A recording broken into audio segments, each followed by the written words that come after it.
3298 vote खे हाराए वियो आहे। अहम ख़बर आहे पीएस 13 लाड़काणी जे हवाले सां त पीपी उम्मीदवार आदिल अल्ताफ उनड़ 89,824 वोट खे कामयाब थियो आहे।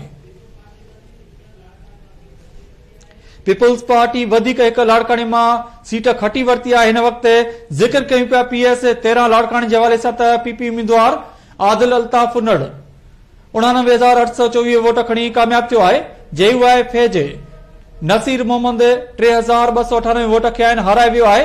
ब्रेकिंग न्यूज़ आहे पीएस 13 लाड़काणी तां त पीपी उम्मीदवार आदिल अल्ताफ उनड़ 89,824 वोट खणी कामयाब थियो आहे। गैर हतमी गैर सरकारी नतीजा अचण जो सिलसिलो जारी आहे। हिन वक़्त अहम ख़बर आहे पीएस 13 जे हवाले सां त पीएस 13 लाड़काणो ते पीपी उम्मीदवार आदिल अल्ताफ उनड़ कामयाब थियो आहे। वधीक अपडेट वठण लाइ लाइन ते मौजूद आहे हनीफ सुहाग जी। हनीफ, छा अपडेट्स हिन हवाले सां?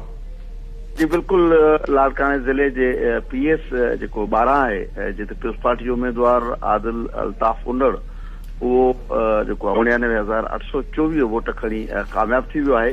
ऐं जॾहिं संदसि मुक़ाबले में जेयूआई जो हुयो नसीर मोहम्मद भुट्टो जंहिं 3,200 जेको आहे 98 कुल वोट खणी सघियो ऐं वॾी लीड सां जेको आहे पीपुल्स पार्टी जो उम्मीदवार जेको आहे उहो कामयाब थियो आहे। हींअर जेको आहे हुनजे जेको बंगलो आहे रिहाइशगाह आहे उते जेके हिन जेको आहे जशन मल्हायो पियो वञे, ख़ुशी इज़हार कयो पियो वञे।